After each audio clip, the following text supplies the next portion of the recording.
Sorry to stop that right there, but it's 10:30.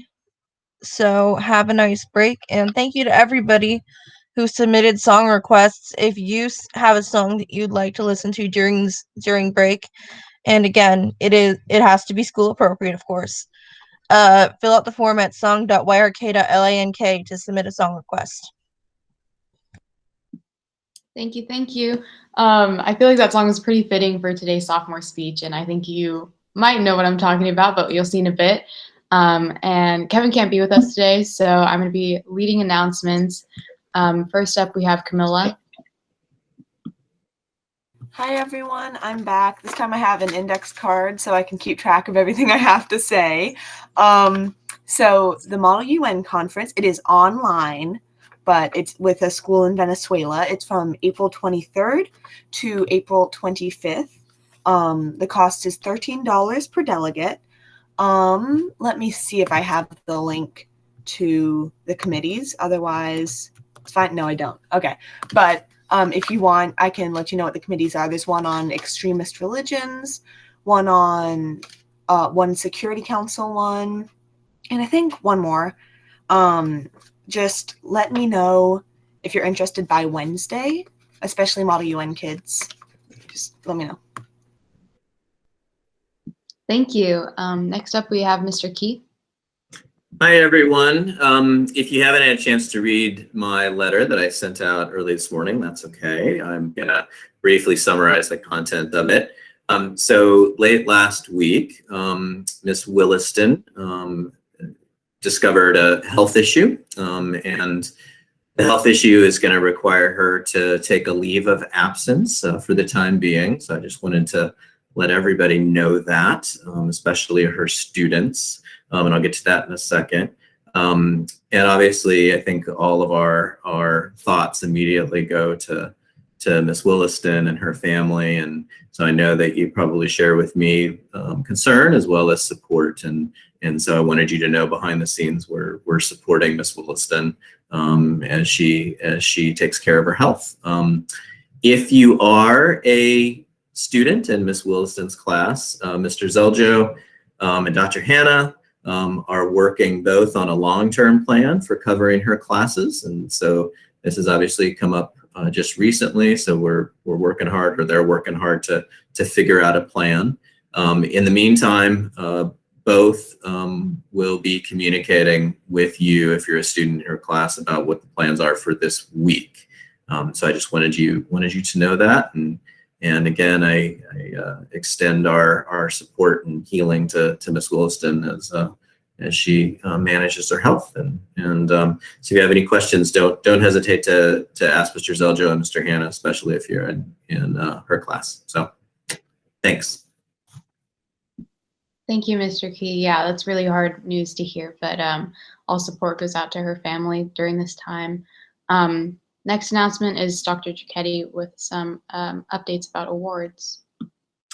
Thank you, Kate. So some of you may remember National History Day, which is a national competition that goes from the county to state to national level. And this year, the theme was communication for understanding. And we have 4 county winners from York. So please join me in congratulating Esme Ortiz, Ashlyn Wang, Tyler Dwell, and Shelly Chen. Yeah, right. Fantastic. So they'll be advancing the state. And Shelly Chen also got a Colonial Dames Award as well. So thank you all. That's awesome. I remember doing History Day when I was younger as well, and it's definitely a really cool competition to be a part of. So congratulations to all of you guys. Next up, we have Mr. Peters. Hi, just a quick update on sports. We're still planning on moving forward with sports. Tennis practice will begin Monday, March 29th, for those that can transition after our first day on campus with classes, and for those, obviously, those grades that are not participating or not able to be on campus that day. Practice will begin at 3:30 at Pasadena Country Club. And so what I'll need is those players that are available on that day. Send me a list that you're available so that we can get a gate pass list and all the things necessary so that you can show up at Pasadena, meet your coach, and start tennis practice. Thanks very much. Thank you. I think our last announcement goes to Mr. Martin. Hi, guys. I wanted to start something that has to do with our advanced art students because I don't think there's enough opportunity for their work to be viewed. So I just thought every couple of breaks we would showcase one of the upper class people, and we'll start today because it seems like Shelly Chen Day. We'll have Shelly as our featured artist for the moment. So if I could present my screen really quick. I want to show you what Shelly has been up to. She is a fantastic artist who works primarily in digital medium, and we're going to play her stuff. Oh, excuse me. We'll start it from the beginning. How about that?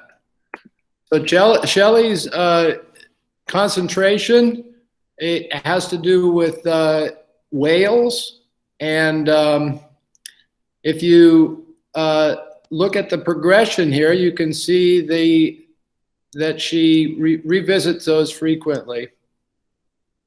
Sorry about that.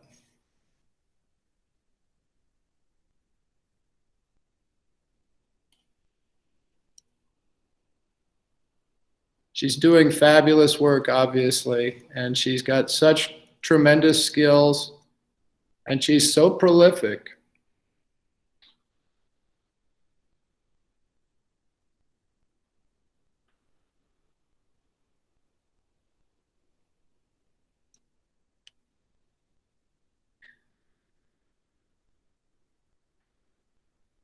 And lastly, we have this piece, which is a piece that she did prior to determining her concentration. If you like Shelly's work, give her a message that you enjoyed that and encourage her. Good job, Shelly.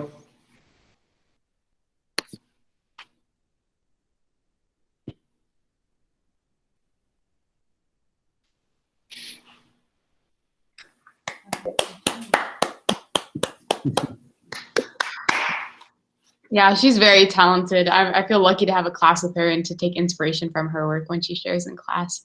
But moving on to our last order of business, today we have a sophomore speech from one lucky sophomore. Today we have Lily Berry-Smith, so if everyone wants to give her some support. Yeah, Lily!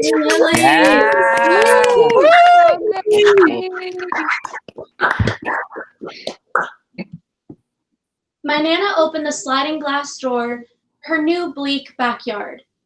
It was covered in sand, filled with trash, and looked absolutely hideous. But she flung her arms open and yelled out, "A blank canvas!" My papa was standing next to her with his hands over his face, probably thinking, what have we done? Over the following months, she made the backyard her own. She worked every day with her bandana tied around her forehead and her wide-brimmed straw hat placed firmly on top of her head. She was determined to transform the space. She replanted her white daisies, revelia bushes, the fig tree which she placed at the top of the garden, along with an apricot tree and some blueberry bushes. She probably added about 100 new succulents, creating a beautiful succulent garden on the upper level. Towards the bottom of the garden, she added tomato plants, snow peas, basil, and other herbs. The garden had come alive. It was like she cast a spell on the space. Once there was color, bees and hummingbirds started to arrive, and even a neighborhood cat who soon became my grandparents' new pet. My Nana fell in love with her new garden, and so did I. Nana has always found blank canvases in her surrounding environments. She's used these spaces to advocate for her beliefs throughout her entire life. In a small town in Georgia in the 70s, Nana led a Girl Scouts troop. During this time, Girl Scouts were often taught household chores rather than camping or anything similar to the Boy Scouts. They were taught how to cook, clean, and sew, all the attributes of an honest housewife. Of course, Nana thought this was ridiculous. She always believed that girls deserved equal opportunities, and it was important to her that they learned the valuable life skills that the boys were taught, like how to build a fire, put up a tent, and read a compass. So, Nana took her troop to the Boy Scout camps to learn these skills. She didn't care if she was breaking the rules. Nana has always believed in pursuing her passions despite others' opinions. Her enthusiasm drives her in every way possible. In that same small town, also in the 70s, Nana formed an integrated League of Women Voters chapter, working with Black women to form and lead the group. Many of the Black women in this group didn't feel safe attending the meetings, even though segregation had been declared illegal. Luckily, the leaders, including Nana, were able to create a safe space for them. The chapter was able to recruit many women who had never voted before and encouraged others to continue the practice of voting. Not only has she helped others to do what they haven't been able to, but she's also made sure her personal goals are achieved. Nana has always had a spontaneous spirit. When my grandparents were 39, they decided to live on a boat for 9 months with their kids. Nana convinced Papa to leave their jobs, sell their house, loan out their car and their cat, put their belongings in storage, and board their boat. She was tired of living in a small town surrounded by closed-minded people. Nana wanted to explore.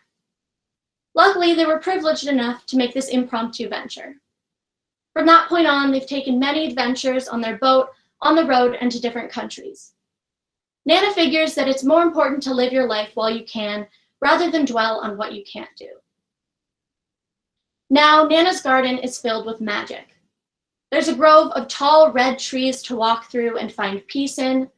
There's a gazebo covered in roses, and waiting inside are the soothing notes of a wind chime. My favorite part are the steps leading up to a little bench at the top of the garden. If you sit on the very far right side of it, you can see a sliver of the ocean. Nana has taught me that commitment and passion are the most important aspects of living a fulfilling life.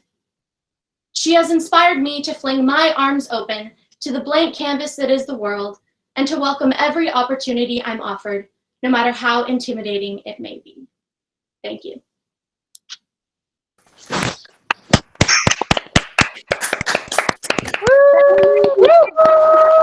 Yay, Lily! Yeah, Lily. Thank you so much for that speech. I mean, I've always seen you as such an amazing and poised advocate, and it's so good to hear, where that came from, your lineage, and just generations of really strong and powerful people. So, grandparents are really important to us, and they teach us so many lessons. So, I really appreciated hearing your story, and made me reflect on my own family and what they've taught me. Usually I would say I'm going to pass it on to Kevin if he has any thoughts, but I guess with that, this is the end of break. Good luck with the rest of your classes this week, and I'll see you next time. Bye, guys.